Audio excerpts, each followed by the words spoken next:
తమిళనాడుని ఉలిక్కిపడేలా చేసిన కోయంబత్తూరులో జరిగిన మైనర్ బాలికపై అత్యాచారం, హత్య ఉదంతం ఇప్పుడు సరికొత్త రాజకీయ వివాదాలకు దారితీస్తోంది. అయితే బాధిత కుటుంబానికి న్యాయం జరగాలంటూ రాష్ట్ర వ్యాప్తంగా ప్రజలు గాని, విపక్షాలు రోడ్లపైకొచ్చేసి నిరసనలు చేపడుతున్న తరుణంలో అసలు ఈ కేసుని ఎలా చూడాలి? మరిన్ని వివరాలు మనతో పంచుకునేందుకు మనతో పాటు హైకోర్టు అడ్వకేట్ స్పందన గారున్నారు. వారితో మాట్లాడదాం.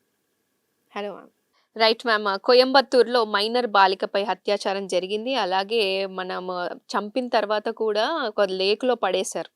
ఇలాంటివి చాలా చూస్తూ వస్తున్నాం. అసలు మీ అనుభవం చెప్పండి. ఇప్పుడు ఇలా జరిగినందుకు అది కూడా మన సీఎం వచ్చారు. ఏంటి విజయ్ దళపతి వచ్చిన తర్వాత ఇవన్నీ జరుగుతూ వస్తున్నాయి. ఇదొక రాజకీయం, పాలిటిక్స్ అని కూడా తరుణం తీసుకొస్తున్నారు. అసలు దానికన్నా మనం ముందు చర్చించాల్సింది ఇలా మైనర్ బాలికపై అత్యాచారము ఇలా జరగడం ఎన్ని సార్లు చెప్పినా ఏదో ఒక కొత్త కేసు ఈ రోజుల్లో వస్తూ ఉంది. అయితే ఈ సంఘటన ఎలా చూడాలంటారు? దీని మీద న్యాయం ఎలా జరుగుతుందంటే ఏమంటారు మీరు? ఈ కన్నంపాలయం లేక్ దగ్గర కొబ్బరి తోటలో దే ఫౌండ్ ఏ బాడీ అమ్మ. ఒక చిన్న పాప body 10 year old girl body దొరికిందని మనం న్యూస్లో చూడటం జరిగింది. అవును. అయితే ముందు రోజు పోలీస్ నెక్స్ట్ డే రెండో రోజున అది అంటే బాడీ దొరకటం అనేది జరిగింది. దానికి 1 డే బిఫోర్ ఈవినింగ్ 5 o'clock టైంలో ఆ పాపని వాళ్ళు కిరాణా షాప్కి పంపించాము. ఏదో హ్మ్. సమ్ గ్రోసరీస్ కోసము వీళ్ళు చిన్నపిల్లలు ఎక్కువగా చిప్స్ ఇవి డబ్బులు మిగిలితే కొనుక్కోవచ్చు కదా అని పేరెంట్స్ని కూడా అడుగుతూ ఉంటారు, మేము హ్మ్. షాప్స్కి హ్మ్. వెళ్తాము హ్మ్. అని. అయితే ఆ పాప అలా షాప్కి వెళ్ళినప్పుడు ఆ పక్క అంటే అక్కడ పరిచయం ఉన్న ఒక నైబర్ ఆ పాపని తీసుకుని వెళ్ళిపోయి అసాల్ట్ అబ్యూస్ చేసి తర్వాత మర్డర్ చేసినట్టు మనకి తెలుస్తున్న న్యూస్ అయితే. అవును. అయితే ఈ మనకి protection of children from sexual offences act 2012లో ఆఫ్టర్ అంటే 2018 తర్వాత అమెండ్మెంట్ చేయటం జరిగింది. హ్మ్. బిలో 12 ఇయర్స్ చిల్డ్రన్ మీద ఇలాంటి సెక్షువల్ అబ్యూస్ చేసినట్లయితే సెక్షన్ 376 ఏ క్యాపిటల్ బి పనిష్మెంట్ చెప్తుంది. హ్మ్. అలానే మనకి ఇప్పుడు భారతీయ న్యాయ సంహిత సెక్షన్ 80లో చెప్తుంది. అంటే ఒక 12 ఏళ్ల లోపల పిల్లల మీద సెక్షువల్ అసాల్ట్ అబ్యూస్ జరిగినప్పుడు, అంటే రేప్ అంటాం మనం ఇప్పుడు, రేప్ అనే పదాన్ని వాడటం లేదు, సెక్షువల్ అబ్యూజ్ అని చెప్తున్నాం. అలాంటి జరిగినప్పుడు వాళ్ళకి నాట్ లెస్ దాన్ 20 ఇయర్స్ అంటే హ్మ్. సెక్షన్ హ్మ్. 5 and 6 పోక్సో యాక్ట్ ప్రకారం శిక్ష విధించాలి అని చెప్తారు. అయితే మనకి ఇక్కడ జరిగింది ఏంటంటే కోయంబత్తూరులో ఈ కులూర్ అనే ప్రాంతంలో ఆ పాప తెలిసిన నైబరే తన వెహికల్ 2 వీలర్ మీద ఎక్కించుకుని ఆ పాపని వెళ్ళిపోయినట్టు, తర్వాత పేరెంట్స్ కొంతసేపటికి వెతుక్కోవటం జరిగింది. ఆ పాప ఎప్పటికీ అంటే 2 hours 3 hours తర్వాత అరౌండ్ 8:30కి వాళ్ళు సులూరు హ్మ్. జ్యూరిస్డిక్షన్లో ఉండే పోలీస్ స్టేషన్కి వెళ్ళి కంప్లైంట్ చేయటం అంటే చెప్పడం జరిగింది ఈ విషయాన్ని. అంతకుముందు వాళ్ళు ఫోన్ ద్వారా కూడా చెప్పడం జరిగింది. వెంటనే రియాక్ట్ అయినట్టు మనకు తెలుస్తుంది పోలీస్ పీపుల్. హ్మ్. సో పోలీసు వాళ్ళు వెతకటం చేశారు, కానీ ఇంకా కిడ్నాప్ అయింది పాప అని అనుకుని వాళ్ళు 10:30 కల్లా ఎఫ్ఐఆర్ రిజిస్టర్ చేయటం జరిగింది. అయితే సీసీ కెమెరాలో ఒక వ్యక్తి తన బండి మీద తీసుకుని వెళ్తున్నట్టుగా రికార్డ్ అవటం జరిగింది. సో ఆ సీసీ ఫుటేజ్ని ఆధారంగా చేసుకుని పోలీస్ అఫీషియల్స్ సర్చ్ ఒక 5 టీమ్స్ని పెట్టి డైరెక్షన్ ఇచ్చేసి 5 టీమ్స్కి వాళ్ళని సర్చ్ చేయమన్నారు ఇన్వెస్టిగేషన్ హ్మ్. పార్ట్లో. అయితే వాళ్ళు వెతుకుతుండగా ఈ ఎక్కడైతే ఈ లేక్ ఉందో ఆ లేక్ దగ్గర ఒక కొబ్బరి తోటలో ఒక హ్మ్. పాప 10 ఇయర్ ఓల్డ్ గర్ల్ బాడీ దొరికింది. హ్మ్. హ్మ్. అది నెక్స్ట్ డే అన్నమాట. అయితే ఆ పాపని అత్యాచారం చేసి మర్డర్ చేసినట్టుగా మనకి ఈ అంటే ఇప్పటివరకు జరిగిన ఈ న్యూస్ ప్రకారం మనకు తెలుస్తోంది. ఆ 10 ఇయర్ ఓల్డ్ గర్ల్ తనకి అక్కడికి 25 డేస్ ముందనే వాళ్ళు షిఫ్ట్ అయ్యారు హ్మ్. ఆ ఏరియాకి. కొత్తగా వచ్చినట్టు కొత్తగా వచ్చారు. తెలుస్తోంది. బట్ పిల్లలు ఏమవుతుంది అంటే కొత్తగా వచ్చాక ఎవరైనా పలకరిస్తే, ఎవరైనా ఒక చాక్లెట్ ఇస్తే సరదాగా దగ్గరికి తీసుకున్నా గానీ వాళ్ళు అవును. వెళ్తుంటారు. హ్మ్. అంటే వీళ్ళు ప్రమాదకరమైన వాళ్ళా? కాదా? అనేది వాళ్ళకి తెలీదు. అవును. ఆహ్, చాలా హ్యాపీగా ఒక చిన్న నవ్వు నవ్వి హాయ్ అంటే వాళ్ళు వెళ్ళిపోతారు. సో, ఆ రకంగా వీడితో స్టార్ట్ అయ్యి ఉంటది. సో, నెక్స్ట్ డే ఎప్పుడైతే ఈ పాప 5 o'clockకి కిరాణా షాప్‌కి వెళ్ళిందో, అతను తీసుకొని వెళ్ళిపోయాడు. హ్మ్. హ్మ్. తీసుకొని వెళ్ళిపోయి ఇంకో ఫ్రెండ్ హెల్ప్‌తో ఆ పాపని అత్యాచారం చేసి ఆ పాపని మర్డర్ చేయటం జరిగింది. 10 ఇయర్ ఓల్డ్ గర్ల్ అనమాట. హుహు. సో, ఇది పోలీస్ ఇన్వెస్టిగేషన్ ఇప్పుడు స్టార్ట్ అయ్యి వాళ్ళేం చేశారంటే, ఈ ఇన్వెస్టిగేషన్‌లో పార్ట్‌గా మనం చూసాం. వాళ్ళు ప్రెస్ మీట్ కూడా పెట్టారు. సో, కంప్లీట్‌గా ఏం జరిగింది అనేది కూడా ఎక్స్‌ప్లెయిన్ చేయటం జరిగింది. సో, 10 ఇయర్ ఓల్డ్ గర్ల్ అనమాట. తనకి ఏమీ తెలీదు. మనం చాలా ఎక్కువగా చూస్తున్నాం. నైబర్‌హుడ్‌లో ఎక్కువగా ఇలాంటి అత్యాచారాలు నేరాలు జరుగుతున్నాయి. హ్మ్. సో, అవేర్‌నెస్ లోపం అనమాట. అయితే ఈ వ్యక్తికి ఎలాంటి శిక్ష పడుతుంది ఇప్పుడు? నాట్ లెస్ థాన్ 20 ఇయర్స్ అని మామూలుగా చట్టం చెప్తుంది. హ్మ్. ఏది అత్యాచారానికి. ఇందులో మర్డర్ కూడా ఉంది. అంటే హ్మ్. అత్యాచారం చేసి మర్డర్ చేశాడు గనుక అతనికి కంపల్సరీగా లైఫ్ కన్విక్షన్ పడుతుంది. ఆర్ డెత్ పెనాల్టీ కూడా ఉంటుంది. ఓకే. అంటే మరణశిక్ష కూడా విధించే అవకాశం ఉంటుంది ఇందులో. ఆ హుహుహు. 2 హెల్ప్ చేసిన అతనికి ఒక 10 ఇయర్స్ ఉండొచ్చు జైలు శిక్ష. ఎవరైతే ఈ కార్తీక్ 33 యాక్చువల్లీ వీళ్ళ పేర్లు మనం మెన్షన్ చేయకూడదు. హుహుహు. అతనికి మాత్రం డెఫినెట్‌గా life conviction with his natural life. అంటే ఆయన ప్రాణం ఉన్నంత వరకు అతను జైల్లో ఉండాలి. ఆర్ మరణశిక్ష అయినా పడొచ్చు. ఎందుకంటే ఇది చాలా హి అంటే హీనస్ క్రైమ్స్ అంటాం కదమ్మా! చిన్న అవును. పసిపిల్లని అత్యాచారం చేయటమే కాకుండా మళ్ళీ మర్డర్ చేశాడు. హ్మ్. ఇలాంటి క్రైమ్స్ ఎన్నో చూస్తూ వస్తున్నప్పటికీ కొంతమంది ఆ శిక్ష పూర్తి అవ్వకముందుకే బయటికొచ్చేస్తున్నారు. మళ్ళీ వేరే వాళ్ళ మీద గూడా అదే ట్రై చేస్తున్నారు. అలాగే తీరు నడుస్తూ వస్తుంది.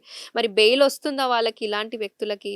చట్టం అలా ఏమైనా ఉందా? ఇవ్వకుండా ఉండాలి ఇలాంటి కఠిన క్రూర ప్రవర్తనపై ఏమైనా చర్యలున్నాయా ఇలా బెయిల్ ఇవ్వకుండా ఉండాలి అని? డెఫినెట్‌లీ మా పోక్సో యాక్ట్ ప్రకారము బెయిల్ సాధారణంగా దొరకదు. హ్మ్. సో, అంటే మనం ఏమంటారు non bailable offences POCSO act ప్రకారం ఇలాంటి అసాల్ట్స్ గానీ, అబ్యూస్ గానీ ఇవన్నీ కూడా పోక్సో యాక్ట్ కింద పరిధిలోకొస్తుంది. అంతేకాకుండా మనకి IPC section 376 capital A and capital బిని 2018లో అమెండ్మెంట్ తర్వాత మస్ట్ అండ్ షుడ్‌గా ఒక మ్యాండేటరీ కింద పెట్టారు. వాళ్ళకి బెయిల్ ఇవ్వకూడదు. హ్మ్. బెయిల్ ఇవ్వకుండా వాళ్ళని ఆ జైల్లో ఉంచే ఇ చేసేస్తారు. కేస్‌ని హ్మ్. ఓకే. కంప్లీట్ చేసేస్తారు. హ్మ్. అయితే ఏంటంటే ఇక్కడ ఒక చిన్న ప్రాబ్లమ్ ఉంటుంది. హ్మ్. నార్మల్లీ ఎంత నాన్ బెయిలబుల్ అఫెన్సెస్ అయినా సర్టెన్ 90 డేస్ అయ్యాక వాళ్ళు ఆటోమేటిక్‌గా వాళ్ళని విడుదల చేయొచ్చు. Or district legal services authority వాళ్ళు గానీ ఎవరో ఒకరు వెళ్ళి వాళ్ళు అలాగా జైల్లో ఉండిపోవడాన్ని మళ్ళీ వాళ్ళకి ఫ్రీ బెయిల్స్ ఇప్పించటం ఇవన్నీ చేస్తుంటారు. అది చట్టం. ఇట్స్ హ్మ్. ఎ కాన్స్టిట్యూషనల్ థింగ్. రాజ్యాంగపరంగా ప్రతి ఒక్కరికి హక్కుంటుంది. ఆయన ప్రూవ్ చేసుకునే వరకు కూడా అతన్ని మనం అక్యూజ్డ్ అనలేం. ఓకే. అలెజ్డ్ అంటాం. హ్మ్. అంటే ఆయన మీద మోపబడింది అని చెప్తాం గానీ, హ్మ్. మనం హ్మ్. కంప్లీట్‌గా కోర్ట్‌లో ఎవిడెన్సెస్‌తో పాటు ఆయన శిక్ష పూర్తి అయిన తర్వాత మాత్రమే అతన్ని నేరస్తుడు అంటూ ఉంటాం. అవును. సో, ఈ ఇలా కాకుండా ఉండాలంటే పోలీస్ వాళ్ళది పెద్ద పాత్ర ఉంటుంది. ఓకే. ఎప్పుడైనా ఇన్వెస్టిగేషన్ తర్వాత హ్మ్. Charge sheet in time file చేసేస్తే హ్మ్. వాడు బయటకొచ్చే అవకాశం ఉండదు. ఓకే. ఎందుకంటే గతంలో ఇక్కడ మన తెలంగాణలో కూడా 2, 3 కేసెస్‌లో అక్యూజ్డ్ బయటకొచ్చిన తర్వాత మళ్ళీ 2, 3 అఫెన్సెస్ చేయటం. అవును. ఇవే జరుగుతున్నాయి. అంతేకాకుండా ఏ ఏ పిల్లల మీదైతే అబ్యూజ్ చేశారో వాళ్ళని అంటే చంపేయడం. అసాల్ట్ చేశారో చంపేయటం కాదు కానీ థ్రెట్ చేస్తారు. ఓకే. బెదిరిస్తారు. హ్మ్. మీరు కోర్ట్‌కొచ్చి సాక్ష్యం చెప్పకూడదు. హుహు. మీ అవును. పేరెంట్స్ చెప్పకూడదు సాక్ష్యం. ఈ రకంగా ఎవిడెన్స్‌ని వాళ్ళు అంటే లేకుండా చేయటానికి ట్రై చేస్తారు. అందువల్ల ఎప్పుడైనా ఒక శిక్ష అంటే ఇలాంటి నేరం చేసినప్పుడు వాళ్ళని 100% జైల్లో ఉంచి చార్జ్ షీట్ ఇన్ టైమ్‌లో పోలీసు వాళ్ళు వేసి అంటే ఇన్వెస్టిగేషన్ కంప్లీట్ చేసి చార్జ్ షీట్ వేస్తే డెఫినిట్‌గా ట్రయల్ స్టార్ట్ అయిపోతుంది. హ్మ్. ట్రయల్ స్టార్ట్ అయిపోయాక జడ్జ్‌మెంట్ వరకు కూడా అతన్ని విడుదల చేసే అవకాశం ఉండదు. హ్మ్. అందువలన ఎప్పుడు నేరం అనేది మనం తగ్గించాలి అంటే prevention is better than cure హ్మ్. అంటాం. హ్మ్. ముందుగా ప్రివెన్షన్ లేదు కనుకనే రేప్స్ వరకు ఇలాంటి అత్యాచారాలు, వస్తున్నాయి. అసాల్ట్స్ జరుగుతున్నాయి. హ్మ్. సెక్షువల్ హరాస్మెంట్స్ జరుగుతున్నాయి. సో, అట్‌లీస్ట్ ఒకసారి ఇతని మీద నేరం మోపబడింది. సో, ప్రూవ్ అయ్యే వరకైనా అతను జైల్లో ఉండే విధంగా మనకి అంటే మన నార్మల్లీ సిస్టమ్ జాగ్రత్త తీసుకున్నట్లయితే కోర్ట్ అండ్ పోలీస్ పీపుల్ కొంచెం జాగ్రత్తగా ఉన్నట్లయితే ఇలాంటివి మళ్ళీ పునరావృతం కాదు. రైట్. రిపీటెడ్‌గా సేమ్ పర్సన్ రిపీట్ చేయడు క్రైమ్. అతన్ని శిక్షలైతే నో డౌట్ పోక్సో యాక్ట్‌లో ఎవరూ తప్పించుకోలేరు. హ్మ్. 100% శిక్ష పడుతుంది. వేరే దేశాల్లో చూస్తే ఇలాంటివి జరిగినప్పుడు వెంటనే చంపేయడం ఇలాంటివి చేస్తారు. మరి మన దేశంలో ఇంకా రాకపోవడం వల్ల ఇంకా ఇలాగే జరుగుతూ వస్తున్నాయంటారా? శిక్షలు కఠినతరం అవ్వాలి అని కొంతమంది అంటుంటారు. హ్మ్. కొంతమంది అది వాళ్ళకి హ్యూమన్ రైట్ వయలేషన్ అంటారు. అవును. అలా శిక్షించటం కాన్స్టిట్యూషనల్ రైట్ కాదు. వాళ్ళకి రైట్స్ ఉంది. They have to live. వాళ్ళకి రైట్ టు లైఫ్ అనేది ఉంది అండి. అయితే ఎంతవరకు మనకి విదేశాల్లో లాగా హ్యాంగ్ చేసేయటము ఇవన్నీ కూడా లేదు. హ్మ్. హ్మ్. అంటే మన థియరీ ఆఫ్ పనిష్మెంట్స్ డిఫరెంట్‌గా డిఫరెంట్‌గా ఉంటాయి. ఉంటాయి. అంటే మనం ఎప్పుడు కూడా వాళ్ళని మార్చాలి అనుకోవటమే కానీ ఐ హ్మ్. To I, hand to hand శిక్షలు మన మన దగ్గర లేదు. మన హ్మ్. థియరీ ఆఫ్ పనిష్మెంట్స్‌లోనే సీఆర్‌పీసీ చూసుకున్నా, ఐపీసీ చూసుకున్నా. అయితే శిక్షలు కఠినతరం అయిన తర్వాత ఒక చిన్న ప్రమాదం అయితే ఉంటుంది. తర్వాత ఆ ఎవిడెన్స్ అంటే ఆ సాక్ష్యం బయటకి తెలిసిపోతుందేమో, ఆ నేరం తెలిసిపోతుందేమో అని కొన్ని కేసెస్‌లో ఇలా మర్డర్ చేయటం కూడా జరుగుతూ ఉంటుంది. హ్మ్. అందువలన శిక్షలు కఠినతరం కాకుండా అది జరగకుండానే మనం చూసుకోవాలి ఎప్పుడు కూడా. హ్మ్. హ్మ్. హ్మ్. కోర్ట్‌కెళ్ళాక మనం ఏం చేయలేము. పోలీస్ ఎంత వండర్‌ఫుల్‌గా పనిచేశారో అన్నది వాళ్ళ investigation, filing of the charge షీట్‌లో తెలుస్తుంది. ఎవిడెన్సెస్ కరెక్ట్‌గా తీసుకొచ్చారా లేదా? హ్మ్. ఫోరెన్సిక్ అంటే ఈ ఎవిడెన్సెస్‌లో ఎలాంటివి కలెక్ట్ చేశారు? మెటీరియల్ ఆబ్జెక్ట్స్ ఎలా తీసుకున్నారు? హ్మ్. మెడికల్ ఎగ్జామినేషన్ ఇమ్మీడియేట్‌గా ఎలా వాళ్ళు కోర్ట్‌లో సబ్మిట్ చేయగలిగారు? వీటన్నిటిని ఆధారంగా చేసుకొని డెఫినిట్‌గా శిక్షలు పడతాయి. పోక్సో యాక్ట్ గురించి అయితే సందేహం మనకు అవసరం లేదు. హ్మ్. హ్మ్. కఠినతరమైన శిక్షలే పడుతున్నాయి. ఇలాంటి ఆడబిడ్డలు మనం ఇంటి ముందు ఆడుకుంటున్నారు అనుకుంటాం. సేఫ్‌గా ఉన్నారనుకుంటాం. కానీ ఇలాంటి ఎన్నో సంఘటనలు జరుగుతూ ఉంటాయి. అలాంటి జరిగినప్పుడు ఎంత త్వరగా మన తల్లిదండ్రులు గానీ, ఎవరైనా ఎంత త్వరగా స్పందిస్తే మన బెటర్ రిజల్ట్స్ అనాలా? అది ఏమంటారు మీరు? ఎంత త్వరగా స్పందించాలసలు? ఏం చెయ్యాలి? ఒక తల్లిదండ్రులు తమ పిల్లలు కనిపించట్లేదంటే మేబీ వాళ్ళ ఫ్రెండ్స్ ఇంటికి పోయినా సరే, సేఫ్ సైడ్‌కి ఏం చేస్తే మనం ఏ సంఘటన మళ్ళీ జరగకుండా ఉంటది అని అనుకోవచ్చంటారు? సాధారణంగా పిల్లల విషయంలో పేరెంట్స్ చాలా జాగ్రత్తగా ఉండాలి. హ్మ్. ఎందుకంటే సేఫ్టీ ఫ్రమ్ హోమ్ ఫస్ట్. హ్మ్. హ్మ్. ఎప్పుడైనా మనకి సేఫ్ ప్లేస్ హోమ్ అంటాం. హ్మ్. నెక్స్ట్ స్కూల్స్, హ్మ్. నెక్స్ట్ స్ట్రీట్స్, తర్వాత ప్లే గ్రౌండ్స్, అలానే నైబర్‌హుడ్. సో, ఈ రకంగా ఎక్కడ కూడా సేఫ్టీ లేకుండా పిల్లలు అనేక రకాలైన అసాల్ట్స్ మనం అబ్యూజ్ గురించి అంటే అబ్యూజ్ అనేటప్పటికి కొంచెం తీవ్రమైన పెనట్రేషన్ అది ఉంటుంది. అసాల్ట్స్ అండ్ హరాస్మెంట్ మనం చూస్తే టచ్ చేయటము, వాళ్ళకి రకరకాలుగా హింసకు గురి చేయటము, వాళ్ళ ప్రైవేట్ అంటే bad touch and good touch ఇవన్నీ కూడా మనం వింటూనే ఉంటాం. హ్మ్. చాలా దగ్గరలో అంటే ప్రతి 3 నిమిషాలకి ఒక అబ్యూజ్ జరుగుతుంది. అంటే రేప్. హ్మ్. ప్రతి 3 సెకండ్స్‌కి, 5 సెకండ్స్‌కి ఒక హరాస్మెంట్ అండ్ అసాల్ట్ జరుగుతుందని వింటూ ఉంటాం మనం. హ్మ్. ఎన్‌సీఆర్‌బీ వాళ్ళ డేటాలోనే చెప్పటం జరిగింది ఇండియాలో. సో, ఎప్పుడైతే హోమ్ సేఫ్ ప్లేస్ కానప్పుడు, అలానే స్ట్రీట్స్‌లో పిల్లలున్నప్పుడు సేఫ్ ప్లేస్ కానప్పుడు, స్కూల్స్‌లో సేఫ్టీ లేనప్పుడు, ప్లే గ్రౌండ్స్‌లో గానీ, బయట గానీ, ట్రాన్స్‌పోర్ట్ అంటే వాళ్ళెక్కడికైనా వెళ్ళినప్పుడు కానీ సేఫ్టీ లేనప్పుడు, పేరెంట్స్ ప్రతి క్షణం వాళ్ళ పిల్లలు ఎక్కడికెళ్తున్నారు? హ్మ్. ఎక్కడుంటున్నారు? అనే హ్మ్. విషయాన్ని గమనించాల్సిన అవసరం చాలా ఎక్కువుంది. ఎందుకంటే ఫ్రెండ్స్ ఇంటికి వెళ్లారు. హ్మ్. కానీ ఏ ఫ్రెండ్ ఇంటికి వెళ్లారు? ఎక్కడికి వెళ్లారు? అంత చిన్న పిల్లలు తల్లిదండ్రులకు తెలియకుండా ఎక్కడ ఎంతసేపు ఉండగలరు? సో, ఈ కమ్యూనికేషన్ అనేది పేరెంట్‌కి, పిల్లలకి చాలా అంటే సెన్సిటివ్‌గా ఉంటుంది. And it's very important. హ్మ్. చాలా ముఖ్యమైన ఆహ్, ఇదనమాట. ఎందుకంటే వాళ్ళ పిల్లలు ఎక్కడికెళ్లారు? సెకండ్స్‌లో వాళ్ళు వెతుక్కోగలగాలి. హ్మ్. నెక్స్ట్ మన హైదరాబాద్‌లో కూడా కిరాణా షాప్‌కెళ్ళిన ఇద్దరు, ముగ్గురు 5 ఏళ్ళు, 6 ఏళ్ళు, 7 ఏళ్ళు పిల్లల మీద ఇలాంటి అబ్యూస్ జరిగింది. సో, కిరాణా షాప్‌కి పంపించటం వరకు కరెక్టే. కానీ అక్కడ సేఫ్టీ ఉందా? లేదా? అనేది పేరెంట్‌కి తెలియాలి. హ్మ్. ఇప్పుడు ఎవరినైనా కిరాణా ఇచ్చి షాప్ అంకుల్ పంపించడం. హ్మ్. అబ్యూస్ చేసినవే ఉన్నాయి మన దగ్గర. హ్మ్. అవును. ఎవరైతే కిరాణా షాప్ ఓనర్ ఉన్నారో ఆయన అబ్యూస్ చేసిన కేసెస్ ఉన్నాయి. అలానే పక్కింటి అంకుల్ ఇప్పుడు మనం ఈ కోయంబత్తూర్ కేసు తీసుకుంటే పక్కనే ఉండే నైబరే హ్మ్. తన బండి మీదే ఎక్కించుకొని వెళ్ళిపోయాడంటే ఆ పాపకి ఖచ్చితంగా ఎంత నమ్మి ఉంటుంది. అమాయకం, హ్మ్. ఎంత నమ్మకంగా వెళ్ళిపోయింది. వాడు ఒక మృగంలాగా తన్ని చంపేస్తాడని తనకు తెలీదు. అంటే పిల్లలు ఎవ్వరిని కూడా నమ్మకూడదు. హ్మ్. నీ బాడీ అనేది నీ రైట్ అనేది మనం పిల్లలకి ఫస్ట్ ఆఫ్ ఆల్ నేర్పించాలి. అలానే నాన్న తప్ప నాన్న దగ్గర కూడా సేఫ్టీ లేదు కొన్ని కేసెస్‌లో. అవును. బట్ నాన్న తప్ప ఎవరైనా పిలిస్తే నువ్వు బండెక్కి వెళ్ళకూడదు. హ్మ్. కొత్త ప్లేసెస్‌కి వెళ్ళకూడదు. అమ్మకి చెప్పకుండా వెళ్ళకూడదు. ఇంట్లో ఎవరుంటారో ఆ పెద్దవాళ్ళకి చెప్పకుండా వెళ్ళకూడదు అంటే, ఆ విషయాన్ని పిల్లలకి పదే పదే కథల రూపంలో చెప్పాలి. వాళ్ళకి మనం ఏదైనా చెప్తే నచ్చదు ఒక్కొక్కసారి. అవును. అది చెప్పే విధానం ఉంటుంది. హ్మ్. రకరకాల కథలు చెప్తూ మన చిన్నప్పుడైతే మా అమ్మమ్మలు అప్పుడు ఫ్యామిలీస్ పెద్దగుండేవి. వాళ్ళు ఏవో ఒక స్టోరీ లాగా చెప్పేవారు. సో, అందులోనే మంచి, చెడు అనేది నీతి కథలుండేది. మోరల్ ఈవెన్ ఎడ్యుకేషన్ టైంలో కూడా మాకు అదొక సెషన్ ఉండేది, ఒక పీరియడ్ ఉండేది. అందులో మోరల్ స్టోరీస్ అని చెప్తుండేవారు. అయితే ఈ రోజు పిల్లలకి ఈ బిజీ వరల్డ్ అనాలా, గ్లోబల్ అంటే చాలా బిజీ అయిపోయారు పేరెంట్స్ అండ్ ఫ్యామిలీ మెంబర్స్. అలాంటప్పుడు there is no safety at home, there is no safety at streets, there is no safety at schools. ఎక్కడ సేఫ్టీ లేదమ్మా. అలాంటప్పుడు ఒక తల్లి తండ్రి కానీ, తనకి అక్క ఉంటే అక్క వాళ్ళు కానీ, లేదా అంకల్స్ కానీ, ఆంట్స్ కానీ పిల్లల్ని ఎలా ట్యూన్ చేయాలి, ఎలా ట్రైన్ చేయాలి అనే దాని మీద మనం చాలా, ఇది పెద్ద వాస్ట్ సబ్జెక్టు.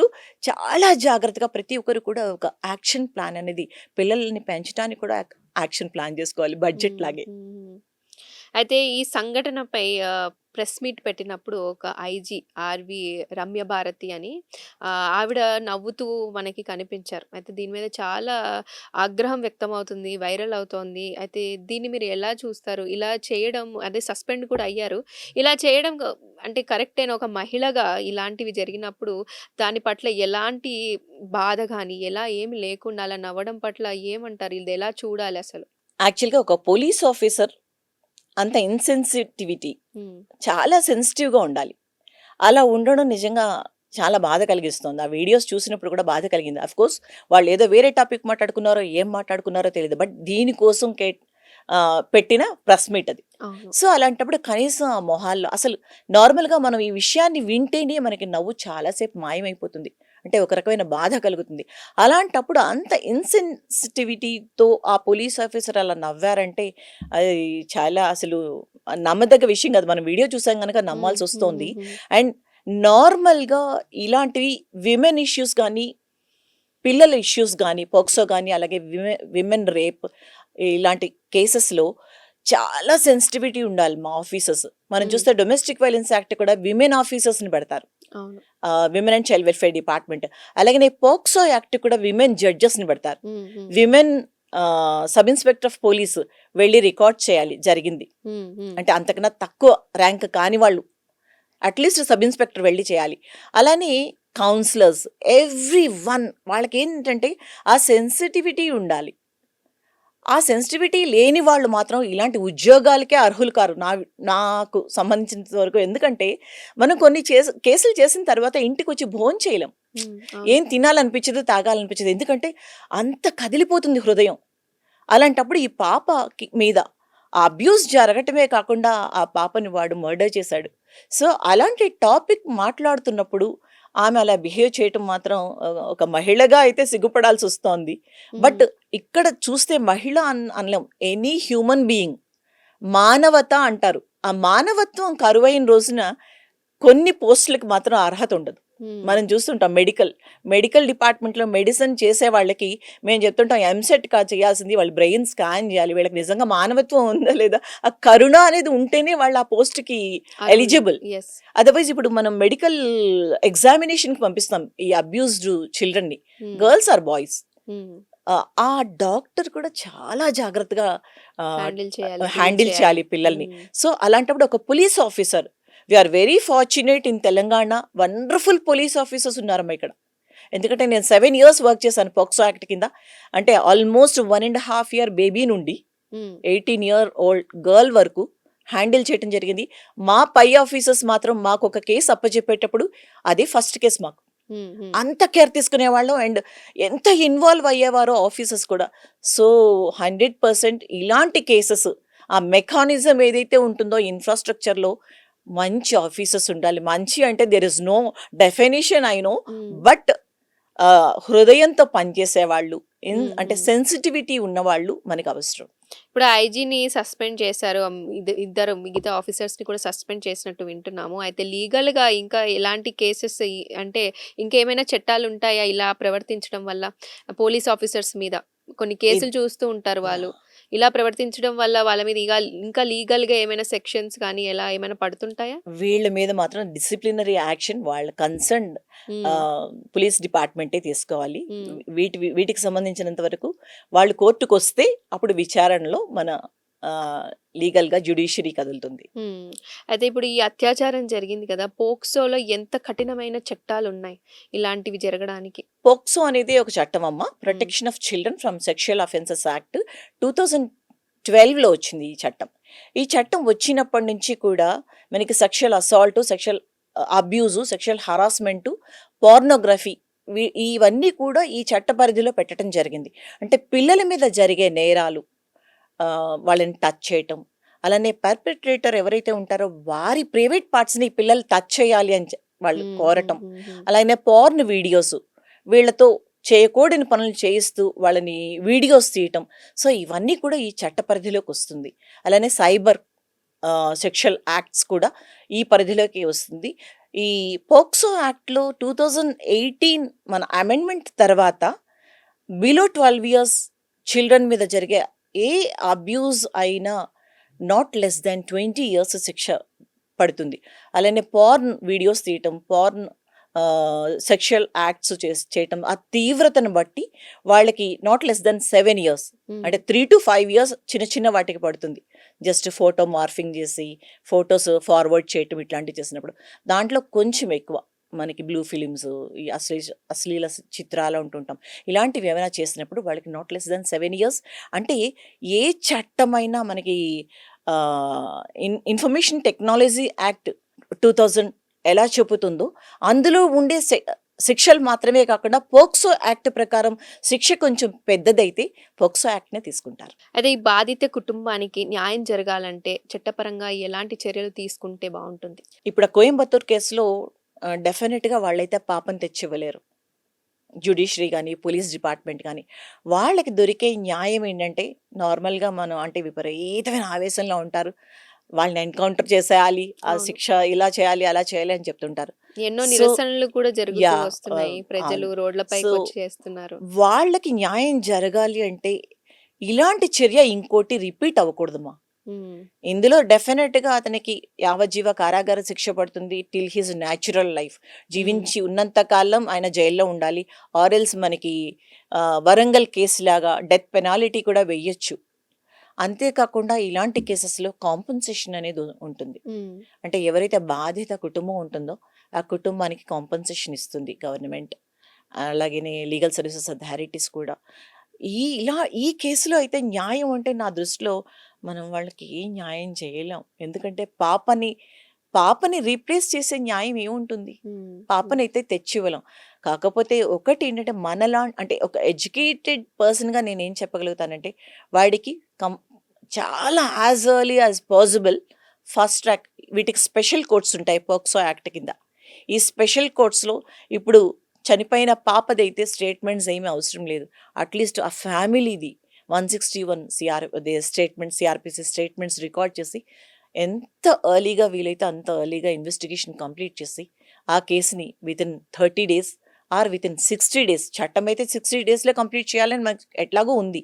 వాళ్ళు యాజ్ ఎర్లీ యాజ్ పాసిబుల్ చేసి అతన్ని మరి ఉరిశిక్షే వేస్తారో, లైఫ్ కన్విక్షనే వేస్తారో, అది వేస్తే అట్‌లీస్ట్ కొంచెం అంటే కంటి తుడుపు చర్య అంటూ ఉంటాం. అవును. అంతే. అంతకన్నా న్యాయం అయితే నా దృష్టిలో ఏం లేదు. హ్మ్. అలాగే ప్రభుత్వ ఉన్నతాధికారులు కూడా దీని పట్ల అంత బాధ్యత రహితం వహించినట్టు ఎక్కడ కనిపించట్లేదు. ఎందుకంటే బాధ్యతగా. మంత్రి కూడా ఎస్ కీర్తన అని విన్నాము. అయితే ఎస్ కీర్తి కూడా ఇలా నవ్వుతూ సమాధానం ఇచ్చారు ప్రశ్నలు అడిగినప్పుడు మీడియా. దీన్ని ఎలా చూడాలంటారు? ప్రభుత్వం కూడా అంత రెస్పాన్సిబిలిటీ కూడా తీసుకోవట్లేదు ఇలాంటి కేసెస్ పట్ల అసలు. డిపెండ్స్ అండి. ఇప్పుడేంటంటే ఒక మనిషి ప్రతిదానికి నవ్వుతూ మాట్లాడేవాళ్ళో ఏంటో వాళ్ళ వ్యక్తిగతంగా మనకి వాళ్ళ అలవాట్లు తెలీదు. హ్మ్. అయితే బాధ్యత రహితంగా ఉండడం అనేది వాళ్ళ పొజిషన్స్‌లోనే ఉండకూడదు. హ్మ్. ఇప్పుడు మనకొక పదవి ఇచ్చినప్పుడు మీరు ఆ కుర్చీకి అంటే ఆ చైర్‌కి మీరు ఒక డిగ్నిటీని, ఒక ప్రైడ్‌ని తీసుకురావాలే గానీ మీకు ఆ కుర్చీ ప్రైడ్ ఇవ్వకూడదు. హ్మ్. హ్మ్. కదా! ఏదైనా ఇప్పుడు district women and child welfare department ఉంటుంది. వాళ్ళు ఇమ్మీడియేట్‌గా రెస్పాండ్ అవ్వాలి. వీళ్ళకి హెల్పింగ్ హ్యాండ్ అందించాలి. పోలీస్ డిపార్ట్మెంట్ ఉంటుంది. వెంటనే ఇది ఇన్వెస్టిగేషన్ చేసి వాళ్ళకి కొంచెం కౌన్సెలింగ్ కూడా అవసరం ఉంటుంది. హ్మ్. ఎందుకంటే చాలా హ్మ్. ట్రామాలో ఉంటారు. ఇప్పుడు హ్మ్. చాలా ఆవేశంలో ఉంటారు వాళ్ళు. 1 ఆర్ 2 డేస్ కిందట వాళ్ళ పాపని అవును. పోగొట్టుకున్నారంటే వాళ్ళకి ఇమ్మీడియేట్‌గా ఏ రకమైన అప్‌లిఫ్ట్ ఇవ్వగలగాలో ఇవ్వాలి. ఈ మినిస్టర్స్ అంటారా? మినిస్టర్స్ గురించి మాట్లాడేంత హ్మ్. అంటే మనం ఏం మాట్లాడతాం వాళ్ళకి? And she is very young I think. ఆహ్, ఎక్స్‌పీరియన్స్‌డ్ కాదు. హ్మ్. అలాంటప్పుడు వాళ్ళకి ఎలా బిహేవ్ చేయాలో కూడా తెలీదు. అయితే ఇలాంటి హీనస్ క్రైమ్స్ జరిగినప్పుడు హ్మ్. అట్లీస్ట్ మనం అది మాట్లాడుతున్నప్పుడైనా ఆ హ్మ్. భావన మనం చూపించాలి మాటల్లో అనేది అది మినిమం నాలెడ్జ్ ఆ మాత్రం ఉండాల్సిన అవసరం ఉంది. అండ్ నాకు తెలిసి ప్రభుత్వం కానీ ప్రభుత్వ అధికారులు కానీ పోలీస్ డిపార్ట్మెంట్ కానీ వెంటనే వాళ్ళు మూవ్ అవుతారు. అంటే దీని మీద ఏమీ అంటే ఇమ్మీడియట్గా చేయాల్సిన కార్యక్రమాలు చేస్తారు. అండ్ కోర్ట్స్ అయితే 100% అంటే నేను గ్యారంటీ చెప్పగలను. Because hmm. Hmm. I was with them.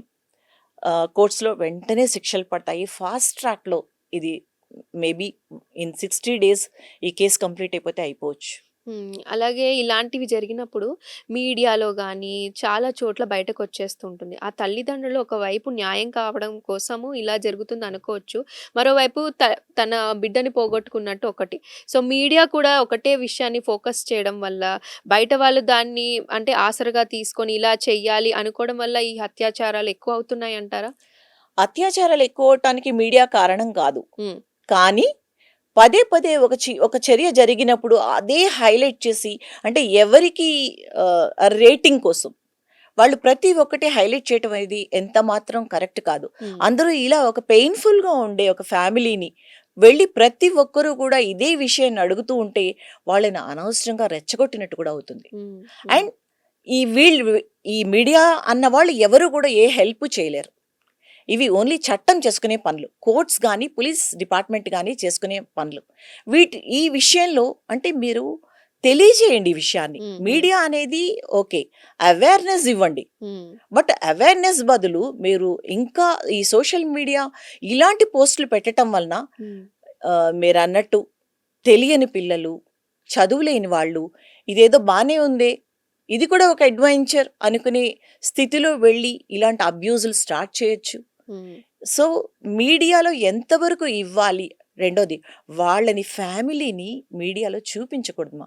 వాళ్ళ హ్మ్. మీద స్టిగ్మా అయిపోతుంది కదా! అదే. రేపు ఈ కేస్ అయిపోతుంది 60 డేస్ తర్వాత.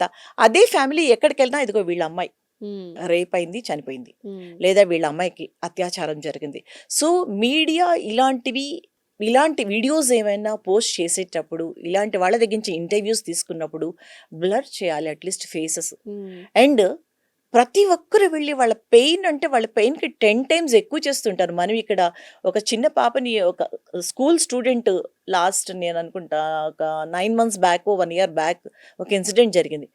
అనవసరంగా ఎంత రప్చర్ చేశారంటే ప్రతి ఒక్కరు వెళ్లి ఒక మైక్ పెట్టేసి వాళ్ళ ఇష్టానుసారంగా క్వెషన్స్ అడుగుతుంటారు. హ్మ్. హ్మ్. ఒక్క క్వెషన్ కూడా రెలెవెంట్‌గా ఉండదు. హ్మ్. హ్మ్. అండ్ ఏం చేయగలరు చెప్పండి మీరు? ఇవన్నీ మీరు నిజంగా పబ్లిక్ అవేర్‌నెస్ ఇవ్వాలంటే ఇంకో రకంగా ఒక స్టోరీ రూపంలో చూపించండి. హ్మ్. ఆ బాధిత కుటుంబాన్ని వెళ్లి ఎందుకు 10 సార్లు పోక్ చేస్తారు? So, right. నా అభిప్రాయం ఏంటంటే ఇది ఎంత మాత్రం కరెక్ట్ కాదు. హ్మ్. మీరింకా రప్చర్ చేసి పెంచుతున్నారే గాని ప్రాబ్లమ్‌ని, మీరు వెళ్లి వాళ్ళకేం ఉపశమనం ఇవ్వట్లేదు. అయితే అభం శుభం తెలియని మైనర్ బాలికపై ఎక్కువ అత్యాచారాలు ఈ రోజులలో చూస్తూ వస్తున్నాం. అసలు ఇలాంటివి అరికట్టాలంటే మీ పరంగా ఎలాంటి చట్టం ఉంటే కరెక్ట్ ఉంటుంది అనుకుంటున్నారు మీరు? Prevention is better than cure అని ఫస్టే చెప్పాను. హ్మ్. చట్టం ఉంది. హ్మ్. ఇంతకన్నా పవర్‌ఫుల్ చట్టం ఏం తీసుకురాగలరు? హ్మ్. ఇందులో డెత్ పెనాల్టీ కూడా ఉంది. హ్మ్. అండ్ ఏజ్ వైస్ ఎక్సెప్ట్ ఈ లవ్ అనే పేరుతో వెళ్తున్న పిల్లల విషయం తప్ప మిగిలిన కేసెస్ అన్నీ కూడా ఏది కూడా మిస్‌యూజ్ అని చెప్పలేం. హ్మ్. ప్రేమ పేరుతో వెళ్ళిన కేసెస్‌లో కూడా దాన్ని కూడా మేము అంటే కేటగరైజ్ చేసాం. 16 ఏళ్ల అమ్మాయి ఒక 22 ఏళ్ల అబ్బాయో, 20 ఏళ్ల అబ్బాయో, 23 ఏళ్ల అబ్బాయో లేదా 25 ఒక అన్‌మ్యారీడ్ పర్సన్‌తో లవ్ ఉండి, వాళ్ళు బయటికెళ్ళిపోవటం, దాని మీద కిడ్నాప్ కేసులు పెట్టడం, ఆ తర్వాత ఆ అబ్బాయికి 10 ఇయర్స్ వరకు జైలు శిక్ష పడటం, ఇవి ఎంత మాత్రం కరెక్ట్ కాదు అని మేము కూడా వాదిస్తున్నాం. హ్మ్. But at the same time same కేసెస్‌లో ఇద్దరు, ముగ్గురు పిల్లలున్నవాడు అమ్మాయిని ట్రాప్ చేయటం, హ్మ్. హ్మ్. ఒక మ్యారేజ్ అయిపోయిన వాడు అమ్మాయిని ట్రాప్ చేయటం హ్మ్. ఇలాంటివి కూడా ఉన్నాయి. హ్మ్. అలాంటి కేసెస్‌లో. సె సో, ఈ కేసెస్ తీసుకునేటప్పుడు మనం అంటే ఆహ్, మనం సెగ్రిగేట్ చేయగలగాలి. సో, సెక్షన్ వైస్ పోక్సో యాక్ట్‌లో శిక్షలు తక్కువ ఏమీ లేదు. యాక్ట్స్ మనకక్కర్లేదు. హ్మ్. కోర్ట్స్ బానే పనిచేస్తున్నాయి. యాక్ట్స్ బానే ఉంది. సెన్సిటివిటీ అనేది పోలీస్ వాళ్ళలో మారాలి. ఓకే. ఎవరైతే హ్యాండిల్ చేస్తున్నారో హ్మ్. మెకానిజం హ్మ్. అంటే ఎవిడెన్స్, మెడికల్ డిపార్ట్మెంట్స్ హ్మ్. ఇవన్నీ కూడా కరెక్ట్‌గా పనిచేయాలి. హ్మ్. రెండోది హాట్ స్పాట్స్ అని ఐడెంటిఫై చేయాలి. ఓకే. ఎక్కడైతే పిల్లలకి ప్రమాదం ఉందో హ్మ్. ఎక్కడైతే పిల్లలు అంటే ఇలాంటి ప్రమాదాలకు గురవుతారో, హ్మ్. హ్మ్. మనం నిన్న కోయంబత్తూర్ కేసులో కూడా సీసీ ఫుటేజ్‌ని బట్టి వెంటనే వాళ్ళు కనుక్కున్నారు. కరెక్ట్. లేదంటే కొన్ని కేసెస్‌లో మిస్సింగ్ చైల్డ్ అంటే ఒక 15 డేస్, 1 మంత్ కూడా దొరకదు. అప్పటికి హ్మ్. బాడీ డిస్ట్రాయ్ అయిపోతుంది. కరెక్ట్. సో, అంటే ఎలాంటి చర్యలు, జాగ్రత్తలు తీసుకుంటే ప్రజలకి హ్మ్. సేఫ్టీ ఉంది అనేది మనకి గవర్నమెంట్ గాని, లేదా అఫీషియల్స్ వాళ్ళందరూ కూర్చొని చాలా సార్లు మీటింగులు పెట్టుకుంటుంటారు. How to prevent the crime అని. హ్మ్. ఆ ప్రివెన్షన్ కన్నా అంటే ప్రివెన్షన్ అంటున్నారు గానీ, ప్రివెన్షన్ గురించి వాళ్ళు ఆలోచించట్లేదు. క్రైమ్ అయిన తర్వాత దాన్ని ఎట్లా మెల్లగా మనం నార్మల్ చేయాలో అని చేద్దాము. హ్మ్. ఏదో 4 కబుర్లు చెప్దామనే హ్మ్. చూస్తున్నారు. సో, ప్రివెన్షన్ అనేదే ఉండకూడదు. హుహు. ప్రివెన్షన్ అనేదే మెయిన్‌గా చూసుకుంటూ స్కూల్స్‌లో గానీ, ఎక్కడికెళ్ళినా వాళ్ళ చైల్డ్ సేఫ్‌గా ఇంటికి తిరిగొస్తుంది. హ్మ్. పిల్లలకి గానీ, మహిళలకు గానీ ఎక్కడ, ఎక్కడ ఆపద ఉండదు అనే ఒక రకమైన అంటే అందరూ కూర్చొని ఆలోచిస్తే ఇదేం పెద్ద ఇష్యూ కాదు. హ్మ్. జాగ్రత్తగా ప్లాన్ చేస్తే తప్పనిసరిగా మనం సేఫ్ సొసైటీ ఆహ్, అంటే చూడగలుగుతాం కరెక్ట్. ఫ్యూచర్‌లో. రైట్. ఇప్పుడు మనకి 112 ఇండియా యాప్ కూడా వస్తోంది. మరి అది ఎంతవరకు మనకి హెల్ప్‌ఫుల్ అంటారు? ఇలాంటి వాటిలో? టెక్నాలజీ మీద 99% మనం డిపెండ్ అయ్యి ఉంటాము అనేది నేను ఒప్పుకోను. హ్మ్. ఎందుకంటే మనం ఎక్కడో ఔట్‌స్కర్ట్స్‌లో ఉంటాం. హ్మ్. అక్కడ మనకి సిగ్నల్స్ ఉండాలి. సో, అప్పుడే మనం ఇమ్మీడియేట్‌గా రెస్క్యూ టీమ్ వస్తుంది. ఇప్పుడు హ్మ్. మనకి 100, 100, 112 ఉంది. ఉంది. రైట్. బట్ వాటికి అందగలగాలి. నిన్న హ్మ్. పోలీస్ ఆఫీసర్ చెప్పారు. మాకు ఫోన్ రాగానే మేము రియాక్ట్ అయ్యి మేము వెళ్ళామని. హ్మ్. Very fortunate. రైట్. ఒక్కొక్క దగ్గర ఇమ్మీడియేట్‌గా ఫోనే అందదు. హ్మ్. ఫోన్ అందుకున్న వాళ్ళలో కూడా సెన్సిటివిటీ ఉండదు. హ్మ్. హ్మ్. ఆ! ఎక్కడికో ఫ్రెండ్స్ దగ్గరికెళ్ళిపోయి ఉంటుంది. మనం టీనేజ్ గర్ల్స్ గురించయితే వింటున్నాం. లవ్ ఎఫైర్ అయ్యి ఉంటుంది. ముందు అవన్నీ చూసుకో అయ్యా. ఆ హ్మ్. తర్వాత రా. సో, ఆ సెన్సిటివిటీ ఎప్పుడైతే ఉంటుందో, ఎన్ని యాప్స్ పెట్టినా అమ్మా అవన్నీ మనం క్రియేట్ చేసుకున్నవే. హ్మ్. ముందు మనిషిలో మారాలి. మనిషిలో అంటే మనం చెప్తాం ఇంటి నుంచే మొదలవ్వాలి సంస్కృతి, సంస్కారం అని. సో, అలాగే జాగ్రత్తలు కూడా మన పొలిటికల్‌గా గానీ, పోలీస్ కానీ ప్రతి డిపార్ట్మెంట్స్, అలైడ్ డిపార్ట్మెంట్స్ అంటాం. ఒక సేఫ్టీ ఒక బేబీ సేఫ్టీ విషయానికొస్తే women and child welfare department ఉంటుంది. పోలీస్ డిపార్ట్మెంట్ ఉంటుంది. అంగన్వాడీస్ ఉంటాయి. అలానే మెడికల్ డిపార్ట్మెంట్ ఉంటుంది. జ్యుడిషియరీ. సో, ఇవన్నీ కూడా ఆ సెన్సిటివిటీని ఫీల్ అయ్యి ఒక ప్లాన్ చేసినప్పుడు రక్షణ అంత ఇంపాసిబుల్ ఏం కాదు. హ్మ్. మేబీ హ్మ్. ప్రతి ఇంటికి ఒక పోలీస్ వాడిని పెట్టలేకపోతారేమో. కానీ ప్రతి ఏరియాలో ఒక జాబితా ఇంతమంది పిల్లలున్నారు. వీళ్ళకి ఇలా ఉంది. పేరెంట్ ఎళ్ళిపోతోంది బయటికి కూలీ చేసుకోవటానికి, పని మనిషిగా వెళ్ళిపోతుంది. ఇంకో పనికెళ్ళిపోతోంది. సో, ఇక్కడ కొంచెం కేర్‌ఫుల్‌గా ఉండాలి. ఈ అంగన్వాడీ వాళ్ళే ఉంటారమ్మా. అంగన్వాడీ వాళ్ళకి చెప్పండి. ఎంతమంది సో, మీకు ఒక 10 ఫ్యామిలీస్ లేదా 40 ఫ్యామిలీస్, 30 ఫ్యామిలీస్ అప్పగించండి పర్ హెడ్. అసలు ఎంతమందున్నారు? ఎలాంటి వల్నరబుల్ కండిషన్స్‌లో ఉన్నారు అనేది ఒక డేటా తీసుకోవటం అంత కష్టమేం గాదు. కరెక్ట్. ఎందుకంటే మా కేసెస్‌లో ఒక కేసులో రెంట్‌కి ఇచ్చాడు ఒక ఓనర్, హ్మ్. House owner. హుహు. రెంట్‌కిచ్చాక చుట్టుపక్కల 8 పోర్షన్‌లో, 12 పోర్షన్‌లో వాడు అద్దెకిచ్చాడు. పోర్షన్‌లు అంటే ఒక 1 రూమ్ హ్మ్. హ్మ్. అండ్ చిన్న కిచెన్ లాగా గట్టుంటుంది. అక్కడ ఈ ఈ కేస్ చేసాం. ఈ కన్విక్షన్ కూడా పడింది అతనికి. వెళ్ళిపోతారు. పేరెంట్స్ అందరూ వెళ్ళిపోతారు. చిన్న పిల్లలందరూ అక్కడ ఉండిపోతారు. So, what he is to do ఆ పిల్లల్ని తెచ్చేసి వాడు లుంగీలో పెట్టుకునేవాడు. హ్మ్. 3 ఇయర్ ఓల్డ్ గర్ల్‌ని, 4 ఇయర్ ఓల్డ్ గర్ల్‌ని, 5 ఇయర్ ఓల్డ్ బాయ్‌ని అండ్ ప్రైవేట్ పార్ట్స్ టచ్ చేయించటం ఇట్లా అన్నీ చేసేవారు. ఆ పిల్లలకి ఏమీ తెలీదనమాట. ఎందుకునో వైఫ్‌కి డౌటొచ్చి హస్బెండ్ మీద వేరే ఇల్లీగల్ కాంటాక్ట్స్ ఏవో ఉండుంటాయి. ఆమె సీసీ కెమెరా పెట్టింది ఇంట్లో.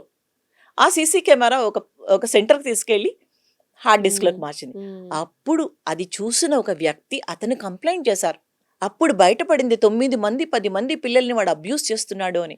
సో, ఇలాంటివి మనం క్యాప్చర్ చేయాలన్నా, ఇలాంటివి మనం స్టాప్ చేయాలన్నా కంప్లీట్ మానిటరింగ్ ఉండాలి. హ్మ్. Constant monitoring. హ్మ్. ఎవరు అద్దెకిస్తున్నారు? ఎందుకంటే మనం ఎక్కువ చూస్తే బిలో పోవర్టీ లైన్ పిల్లలే ఎక్కువ మంది. అన్‌రిపోర్టెడ్. అవును. మనకి రిపోర్ట్ కూడా అవ్వదు. హ్మ్. సాధారణంగా ఈ రోజున ఆ పాప మర్డర్ అయింది. అది క్యాప్చర్ అయింది సీసీ కెమెరాలో. ఇమ్మీడియేట్‌గా పేరెంట్స్ చూసుకున్నారు గనక కోయంబత్తూర్ ఇష్యూ వచ్చింది. అలాగనే ఇక్కడ కూడా కొన్ని ఇష్యూస్ మనం ఆహ్, అంటే లైట్‌లోకొస్తున్నాయి. బట్ లైమ్‌లైట్‌లోకి రానివి, అన్‌రిపోర్టెడ్‌వి హండ్రెడ్స్ కాదమ్మా థౌసండ్స్ ఆఫ్ క్రైమ్స్ ఉన్నాయి. సో ఇవన్నీ ఆపాలి అంటే అదేం పెద్ద కష్టం కాదు. మానిటరింగ్ సిస్టమ్ ఉండాలి, కాన్స్టెంట్ మానిటరింగ్ సిస్టమ్ ఉండాలి, పేరెంట్స్ కౌన్సిలింగ్ ఉండాలి, స్కూల్స్లో టీచర్స్కి కౌన్సిలింగ్ ఉండాలి. పేరుకి చాలా వర్క్షాప్స్ అవుతాయి, టీఓటీస్ అని అవని. అవన్నీ స్నాక్స్, కూల్ డ్రింక్స్, కాఫీలు, టీలతో ఆ రోజు బడ్జెట్తో అయిపోతుంది. బట్ వాళ్ళు ఏం చేశారు అంటే వాళ్ళు అసలు తీసుకెళ్ళి ఏం రాసుకున్నారు, ఏం చూశారు, ఏమేం విన్నారు అనేది అసలు ఇంటికి వెళ్ళే వరకు కూడా వాళ్ళకి గుర్తుండదు. ఆ టీచర్స్కి కానీ విత్ డ్యూ రెస్పెక్ట్స్ అందరూ కాదు, కొంతమంది. సో అందువలన చాలా స్ట్రిక్ట్గా ఉండాలి, చట్టాలు కాదు, వీళ్ళ విషయంలో రూల్స్. అయితే ఫైనల్‌గా చెప్పండి మ్యామ్. అసలు ఇలాంటివి జరుగుతున్నప్పుడు చాలా వరకు ఇలాంటివి జరిగినప్పుడు తల్లిదండ్రులకు తెలీదు ఏం చేయాలని. ఒక పోలీస్ స్టేషన్‌కెళ్తే ఇక్కడ కాదు వేరే దగ్గరికంటారు. కానీ ఇలాంటిది పోక్సోలో ఎక్కడైనా కేసు తీసుకుంటారా? అలాంటి తల్లిదండ్రులకు ఏం చెప్తారు? ఇలాంటివి ఏం జరిగినప్పుడు వెంటనే మనం ఏం చర్యలు తీసుకోవాలి ఫైనల్‌గా చెప్పాలంటే? ఏ తల్లిదండ్రులైనా వాళ్ళ పిల్లల మీద ఇలాంటి అబ్యూస్ జరిగిందని తెలియగానే first of all parents everyday పిల్లల్ని గమనించాలి. గమనించిన తర్వాత ఎలాంటి చర్య జరిగినా, అసాల్ట్ జరగచ్చు, అబ్యూస్ జరగచ్చు, కనిపించట్లేదు జరగచ్చు, హరాస్మెంట్ జరగదు. అంటే ఎవరో ఒకరు రోజు పిలుస్తున్నాడు ఒక అంకుల్, కానీ తెలియట్లేదు ఆ పాపకి వెళ్ళాలా వద్దా అనే సందిగ్ధంలో ఉంది. ఈ రకంగా జరగచ్చు అనే డౌట్ కూడా ఉండొచ్చు. సో ఇలాంటివి ఏవైనా పిల్లలు వాళ్ళతో షేర్ చేసుకోవచ్చు. అలానే ఏ క్రైమ్ అయినా పిల్లల విషయంలోనే కాదు, పెద్దవాళ్ళ విషయంలో అయినా జరిగినప్పుడు 0 FIR అంటారు. FIR ఇప్పుడు ఫర్ ఎగ్జాంపుల్ హిమయత్ నగర్ ఉంది, హిమయత్ నగర్ జ్యూరిస్టిక్షన్లో వచ్చే పోలీస్ స్టేషన్లోనే ఇవ్వాల్సిన అవసరం లేదు. సో ఏ పోలీస్ స్టేషన్ పరిధిలో ఏ స్ట్రీట్స్ వస్తాయో అక్కడ జరిగిన క్రైమ్ అక్కడే FIR చేయాల్సిన రూల్స్ లేవు. ఇప్పుడు మనకి BNS లో కూడా చాలా క్లియర్, కొత్త చట్టాలు వచ్చిన తర్వాత 2023లో చాలా క్లియర్గా చెప్పారు 0 FIR అనేది ఎప్పటి నుంచో ఉంది, అవేర్నెస్ లేదు. ఈ అవేర్నెస్ అనేది చాలా ఇంపార్టెంట్. సో ఎనీ పేరెంట్ ఏదైనా ఒక ప్రాబ్లం రాగానే 100కి కంప్లైంట్ అంటే ఒక ఫోన్ కాల్ చేసిన, 112కి ఒక ఫోన్ కాల్ చేసిన, ఆర్ 1098 చైల్డ్ హెల్ప్ లైన్, చిన్నపిల్లల హెల్ప్ లైన్, అక్కడికి వీళ్ళు ఫోన్ చేసి చెప్పినా వాళ్ళే వచ్చి కంప్లైంట్ తీసుకోవటం, అవసరమైతే కౌన్సిలింగ్ ఇవ్వటం. అంటే పెద్ద తీవ్రమైనది కాదు, చిన్నదే, కొంచెం భయం అవ్వచ్చు. వీళ్ళు ప్రమాదాన్ని యాంటిసిపేట్ చూసి వీళ్ళు భయంతో ఫోన్ కాల్ చేశారు. సో అవ్వచ్చు అనే ఒక సందేహం వాళ్ళకు ఉన్నప్పుడు వాళ్ళు ఈ విషయాన్ని ఈ కౌన్సిలర్స్తో ఎవరితో చెప్పినా, 1098తో చెప్పినా, 112తో చెప్పినా, ఎవరైనా ఇమీడియట్గా వచ్చి వాళ్ళకి ఫెసిలిటేట్ చేయాలి. అది ఇప్పుడు చట్టపరమైన హక్కు ప్రతి పేరెంట్కి ఉంది. అలానే ఒక అబ్యూస్ జరిగిపోయింది, స్కూల్లో ఏదో జరిగిపోయింది, పాప స్పోర్ట్స్లో వచ్చింది, తర్వాత బ్లీడ్ అయింది. ఇమ్మీడియట్గా వాళ్ళని ముందు పోలీస్ కంప్లైంట్తో పాటు డాక్టర్ దగ్గర తీసుకెళ్ళాలి. మెడికల్ ఎగ్జామినేషను, ఆ ఎవిడెన్స్ పోకుండా ఇమ్మీడియట్గా ఆ పాపది medical examination with the help of the police చేయించవచ్చు, ఆర్ డైరెక్ట్గా కూడా తీసుకెళ్ళచ్చు అమ్మ. మెడికల్ లీగల్ కేసు మెడికల్ అంటే మన హాస్పిటల్స్లో వాళ్ళు బుక్ చేస్తారు, ఎగ్జామిన్ చేసి డాక్టరే FIR చేయిస్తారు. ఎవరికి ఈ చర్య గురించి ఎవరికైతే తెలుస్తుందో వాళ్ళు ఇమీడియట్గా కంప్లైంట్ చేయాలి. అది కూడా చట్టంలోనే చెప్తారు. ఎవరైనా తెలిసి చేయకపోతే వాళ్ళకి 6 months వరకు జైలు శిక్ష ఉంటుంది. అందువలన పేరెంట్స్ ఎవరైనా వాళ్ళ అవేర్నెస్ ఏంటంటే మన పిల్లలకి ఏదో జరిగింది అనగానే మీరు పరిగెత్తండి, అసలు జరగకుండా చూడండి, జరిగిపోయింది వెళ్ళండి, 0 FIR.